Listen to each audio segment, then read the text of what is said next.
அனைத்து இந்திய அண்ணா திராவிட முன்னேற்ற கழக ஆட்சியில் நான் முதலமைச்சர் இருந்த காலகட்டத்தில் மத்திய அரசோடு தொடர்பு கொண்டு பல்வேறு திட்டங்களை நாங்கள் பெற்றோம். அதெல்லாம் நிலுவையில் இருந்தது.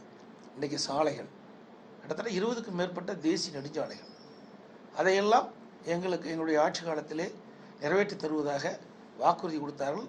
அந்த வாக்குறுதியெல்லாம் என்னுடைய நெடுஞ்சாலைத்துறை கொள்கை விளக்க குறிப்பிலே நான் முதலமைச்சர் இருந்தபோது வெளியிட்டிருக்கின்றேன். அதைத்தான் தொடர்ந்து இவர்கள் வெளியிட்டிருக்கிறார் ஒழிய அதற்குண்டான அழுத்தத்தை நாடாளுமன்றத்திலே கொடுத்து மத்திய அரசு கொடுத்து பெறவில்லை. அதே போல் எய்ம்ஸ் மருத்துவமனை 2019 மாண்புமிகு பிரதமர் அவர்கள் நான் முதலமைச்சர் இருந்த காலகட்டத்தில் அடிக்கல் நாட்டப்பட்டது. அந்த திட்டத்தையும் இது மத்திய அரசுடைய திட்டம், மத்திய அரசுடைய நிதி தான் அதற்கு பயன்படுத்துகிறாங்க. அந்த மத்திய அரசுடைய திட்டத்தை இங்கே இருக்கின்ற திமுக கூட்டணி கட்சி சேர்ந்த நாடாளுமன்றத்தை தகுந்த அழுத்தத்தை கொடுத்து நிதியை பெற்று எய்ம்ஸ் மருத்துவமனை கட்டுவதற்கு தவறிவிட்டார்கள்.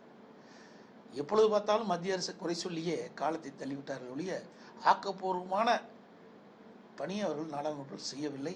அதனால் இந்த 5 ஆண்டு காலம் தள்ளி போய்விட்டது எய்ம்ஸ் மருத்துவமனை கட்டுவது. இவர்கள் ஆட்சிக்கு வருவதற்கு முன்பு பெரிய பிம்பத்தை, ஒரு மாய் பிம்பத்தை வெளியிட்டார்கள். மக்கள் கோபத்திலே இருக்கின்றார்கள். தமிழகத்தில் ஒரு எழுச்சி பார்க்க முடியாது.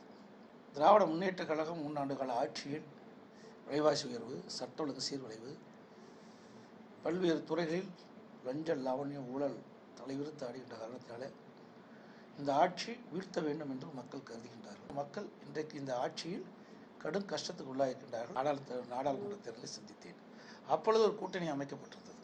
வேண்டுமென்றே திட்டமிட்டு திரு ஸ்டாலின் அவர்கள் ஒரு தவறான விமர்சனத்தை தொடர்ந்து வைத்து பல வாக்குறுதிகளை நாங்கள் ஆட்சிக்கு வந்தால் செய்வோம், நாடாளுமன்ற வெற்றி பெற்றால் செய்வோம் என்று ஒரு பொய் பிரச்சாரத்தை முன்வைத்து அதன் மூலமாக அவர்கள் வெற்றி பெற்றார்கள். இந்த முறை அப்படி அல்ல. மக்களுக்கு அவர்கள் மீது இருக்கின்ற நம்பிக்கை போய்விட்டது.